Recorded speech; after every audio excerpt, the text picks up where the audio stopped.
You right there, ladies and gents, how's it going? Welcome to the pub. Winter time means I'm not going to get out on the bike as much as I'd like to.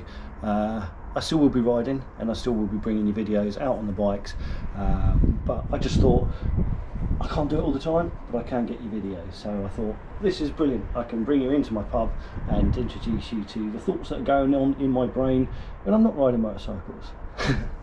So anyway, cheers. Keep that bike. Rubber side down. Yeah, so what's today's topic? Motorcycle Live, to be precise. I've just got back from there. I spent Monday, Tuesday and Wednesday up in Birmingham, which meant that we got to eat beers and drink steaks with my mate who lives up that way, and had a good time and cavorted with motorcycles and stuff like that. It was brilliant, but it wasn't all it was supposed to be. It wasn't all it was supposed to be. So sadly we didn't have a representation from Moto Guzzi or from Aprilia, or any of the other Piaggio group motorcycles. Not really that fussed about Vespa, but hey ho. And there was no show from Yamaha either, which I think is a bit poor really. I understand financial reasons and stuff, business sense and all that sort of thing, but I think it's really important to be able to touch and feel the motorcycles when you go up and see them. So yeah, it was a bit rubbish really in that front, especially considering Yamaha have got some fantastic new motorcycles out at the moment. They've got the new MT10, they've got the Yamaha R7, and also the T7 is another bike that I'm kind of interested in looking at as a comparison to the new Aprilia, which wasn't there because Aprilia weren't there. And as you all know, I'm a Moto Guzzi fan, so I was quite miffed to not have the new V100 there. I'm not sure it would have turned up anyway because it's not really a motorcycle yet, it's just a pre-production model, but it would have been lovely to have seen that. It's twice now that I've felt I've been let down by the Piaggio group because other shows got priority over us in the UK. Last time was back in 2019 at the last show I went to because 2020 was cancelled, and yeah, we didn't have any of the RS 660s up there for us to poke and prod, which was a shame, but since I've seen them out in the dealerships now, so it's not the end of the world, and I didn't buy one, so they didn't waste any money bringing it for me to have a look at. But it would have been nice to see that then, and again this time to see the new bikes from the Piaggio group and also from Yamaha. But it's what it is, it's what it is. I did really enjoy the show though. It felt very small compared to previous years. They didn't have like a fancy display of stunt bikes and stuff like that, but they did have other things going on with like adventure bikes going around an obstacle course and stuff like that. And the BMW stand had a guy doing tricks on all the various different motorbikes from BMW, which was quite interesting to see. But the thing that really stood out for me at the show was the new Kawasaki Z650RS. Now, it's not a bike that is on my radar for purchasing, but my word, that green and gold one, the green paint with the gold wheels, that's just absolutely stunning. So yeah, that's my bike of the show. I'll show pictures of these things as we go through. I didn't take many photographs while we were up there, and I didn't take any video because I was just up there to enjoy the show with my mate. It's our annual pilgrimage, it's what we do, and it involves lots of alcohol, lots of food, and just generally enjoying each other's company, which he lives up that way, I live down this way, so we very rarely see each other. So it's a nice little thing for us to do, which is why I don't really try and do any motovlogging type stuff there, because it's just our day out. So yeah, the Kawasaki Z650RS was a cracking motorcycle. Yeah, I'd love to see one away from all the lights because they had very good lighting at their show to make all the greens and stuff pop on their motorcycles. It would be interesting to see that without all that sort of studio lighting, to see how well it looks in real life, so to speak. Other bikes that stood out to me that because I'm kind of looking at where I want to go with what's in my garage, I'm currently loving my Moto Guzzi V85, but I can't do the things I want to do with it as well as I want to do with it. The green laning on it is restricted by the smaller front wheel, and just how wide the bike is versus how tall it is. Its seat height isn't unreasonable at all, but it's quite wide, so it is quite a struggle for me to get my feet down. And again, with doing the off-roady stuff, it's a heavy bike, and you need to have the confidence that you're going to be able to get your feet down. So I am contemplating a future replacement for that bike, which is why I was really hoping that Aprilia would be there, because then I could have a look at the new Tuareg 660, because I think that's probably the way I'm going to go. Sorry, Moto Guzzi guys, but the V85, although I love it, it doesn't really do what I want it to do. It's still stuck with me for probably another year though, so you don't need to go anywhere just yet. You can all abandon me when I swap it, alright? But yes, I also sat on a few other bikes while I was up there and was quite surprised. Before I bought the V85, I went to my local dealership who sell KTMs and tried getting on the KTM 890 Adventure R, thinking that would be the best sort of adventure bike for me, because I did want to be doing proper green laning with it. But I just couldn't get on it. I couldn't get it off the side stand and all that sort of stuff. It was just ridiculously tall, and it didn't suit me. And I completely forgot that they've got the Adventure, not the R version, the Adventure, which still has 21-inch front wheel, and the weight on it isn't over the top. Well, same sort of weight as the Adventure R. And I can get on and off it, and I can get it on the side stand and all that sort of stuff. So I was quite happy with that. That's nice. That's on the potential list. Another one that caught me out was the what was it? The Suzuki V-Strom 1050. It's got a small front wheel, so it's not ideal. It's a heavy bike, but I thought because of its ride height or saddle height that it was going to be out of the question. But again, sitting on that, I was actually pleasantly surprised. I've been spending ages recently just looking at all the bike stats and stuff on the bike websites, trying to work out what it is that I could change my motorcycles to if I was going to be chopping them in. And seat height is something that I've been paying a lot of attention to, but it's irrelevant if it doesn't include the sort of how much it splays your legs out and stuff like that. Like my V85 is one of the lowest seat heights of the adventure bikes, but it splays your legs out quite far, whereas like I say, the V-Strom 1050, it doesn't. It's got a higher seat height, but it doesn't splay your legs out. And the same with the 890 Adventure, it doesn't splay your legs out so far, so you can actually get a foot down a lot easier on it.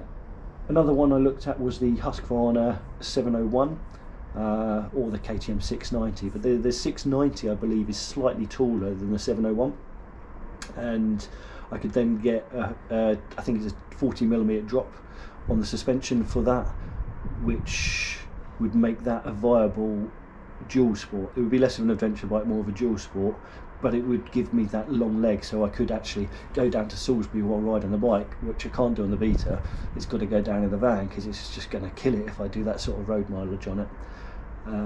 So yeah, I had my eyes open to lots of different possibilities of motorcycles. Another bike that recently caught my eye, I was watching a Mist and Flyer video and a few others. I think it just kind of came up by chance, but the Ducati Monster. I thought that's an incredible motorcycle.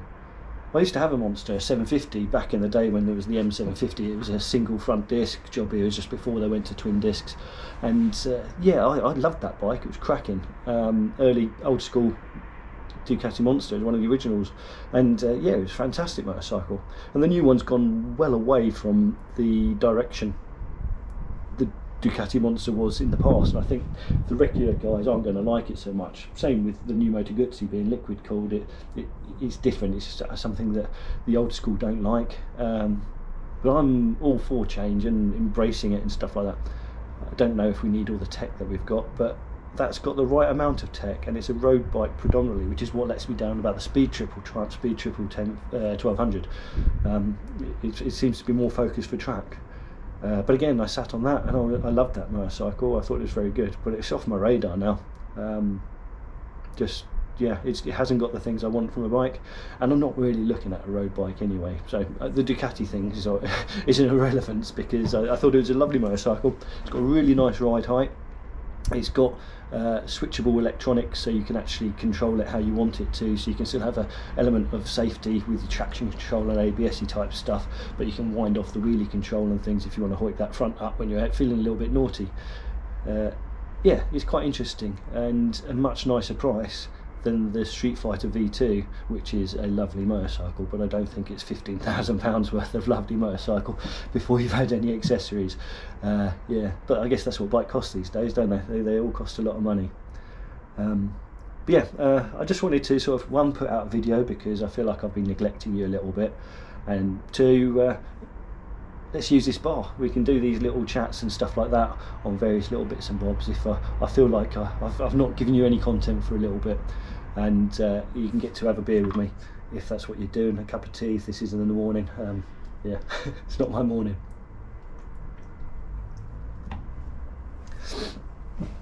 So yes, the bike show was a little disappointing compared to how it's been in the past, with a sort of lack of representation from all the manufacturers, but it was still pretty good fun.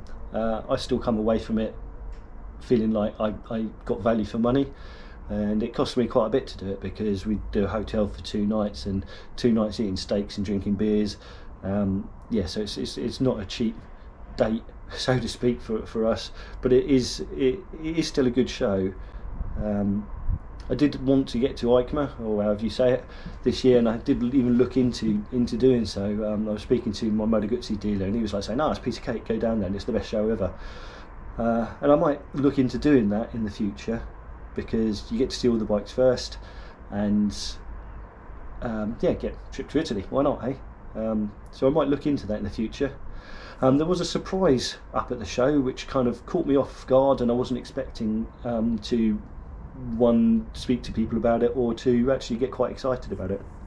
But just in passing, when we're heading off to get some lunch, we called past the Ural stand, and they recently just managed to create a left-hand drive, if that makes sense, a 2-wheel drive motorcycle. So it's a UK spec 2-wheel drive sidecar outfit. In the past, it was only the right-hand drive people, the Americans and the Russians and all that in Europe, who could have the 2-wheel drive version, because they didn't have a way of getting the shaft drive out the other side of the motorcycle. But they've done it now, and the bike looks cracking, and it's got fantastic options for colours and buffing up with bull bars, and I don't think you can get a machine gun mount for it anymore, but they look amazing, they look really good fun, and they are just opening an experience centre for the Urals, where you can go down, try them out, learn how to ride a sidecar outfit and all that sort of stuff in an off-road environment, just north of London, or northwest of London, or something like that. So that is something I'm going to be signing up to for next year, and I think that's going to be mint, really good fun. I don't think they're going to be doing it when it's all mucky in winter like we've got at the moment, but they will be doing it when it's right to do so. I guess they don't want to put us off sidecars and off-roading and mud plugging and stuff like that by dropping brand new people that aren't used to that sort of weather and the conditions and slime and stuff in the middle of winter. So that makes sense, and it would be awesome to do that, it really would. I think a girl and her bike, I think that's her name, I think she's been doing some work with them as well. So yeah, it'd be interesting to see what comes of that. To be honest, I haven't got the room for a sidecar outfit, however much I might think it would be fun to do, but I definitely do want to see what they're all about, because they've always been something that I've kind of lusted after. I know the motorcycles aren't hugely powerful or anything like that, but yeah, wouldn't it be awesome to go green laning on a sidecar outfit, bring some idiot who's stupid enough to want to sit in the cart and drag him around the countryside. But yeah, so that's something coming up for next year, which is quite awesome. We're getting very close to Christmas now, around 2 weeks to go, I guess, 2.5 weeks to go or something.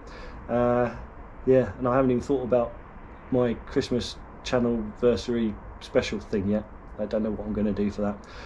If anything, I might just not, because no one really watches them. But anyway, yes, that's it. That's all I've got to say. Motorcycle Live was good fun. I'm looking forward to doing it next year. It's our annual pilgrimage. It's what we do. So even if no manufacturers were going there, we'd still go up there and just drink beer and eat steaks and stuff, because, yeah, screw the motorcycle manufacturers.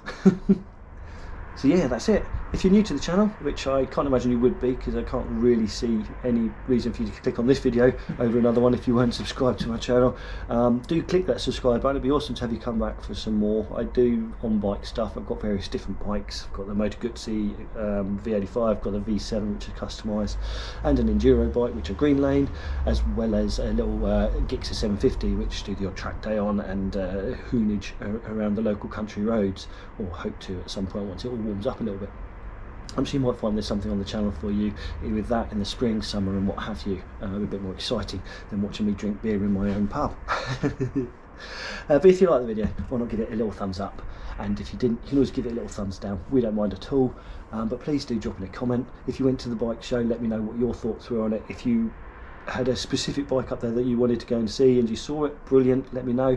And yeah, if you're a bit disappointed with the no-shows from Yamaha and Piaggio Group, do please put that in the comments below, because unless we all tell them we want them there, they're not going to come, are they? They're not going to come. We deserve that. We deserve the love from all the manufacturers. Yeah. But anyway, I had a great time at the show. It's been awesome chatting to you. So anyway, you take care, ride safe, and I'll catch you all in the next one. Bye bye for now. Keep that bike rubber side down. Yeah, you know, you gotta keep that bike rubber side down.